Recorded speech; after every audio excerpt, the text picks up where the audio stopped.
Oye! Tanzania oye!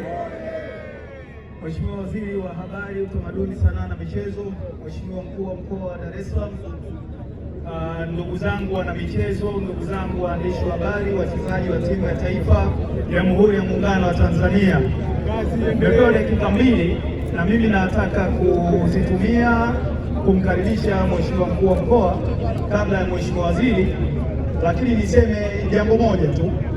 Wakati tunakwenda kwenye mashindano haya ya AFCON 2025 kule Morocco, malengo yalikuwa mawili. Kwanza, ilikuwa ni mara yetu ya 4 kushiriki mashindano haya kwenye hatua hii, na tulikuwa hatujawahi kushinda hata mchezo mmoja. Lakini kubwa, mashindano yote matatu yaliyopita ambayo tulishiriki, tulikuwa hatujawahi kuvuka hatua hii ya awali. Kwa hiyo hili ndio lilikuwa lengo kubwa, lakini malengo yalikuwa mawili. Sasa lengo kubwa ambalo tulikuwa nalo ni kupita tupate kushiriki hatua ya 16 bora, na nafasi hii tuliipata. Taifa Stars oye!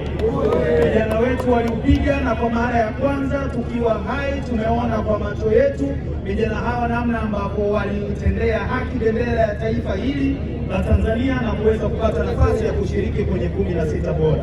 Na 16 bora zenyewe kama ingekuwa haki bin haki, saa hizi pengine tungekuwa tunaongelea robo fainali, sema ndo tukaletewa utemi, tukawekewa na mamisuli kidogo, lakini ndo mpira siku zote unakuwa na makando kando. Lakini hata hivyo ni ishara nzuri kwa vile tunakuja kuandaa AFCON mwaka 2027 na tumeona kwamba timu yetu inaweza kuprogress. Kwa hiyo si tu kama waandaaji, lakini pia kama washiriki tutakuwa washindani na sio washiriki tu. Kwa hiyo nitumie fursa hii kuwapongeza timu yetu na niwakaribishe tena nyumbani. Hamna deni na sisi, mmefanya lile tulilowatuma, mmeiwakilisha bendera yetu vilivyo, na kila mtu anajivunia nyinyi, akiwemo Mheshimiwa Rais Daktari Samia Suluhu Hassan, na ndio maana aliweza kutoa ndege iende ikawaokote wanaye na kuwarudisha nyumbani. Taifa Stars oye! Naomba sasa nitumie fursa hii kumkaribisha Mkuu wa Mkoa wa Dar es Salaam ili aweze kuongea na umati huu wa wanamichezo. Karibu sana Mheshimiwa Mkuu.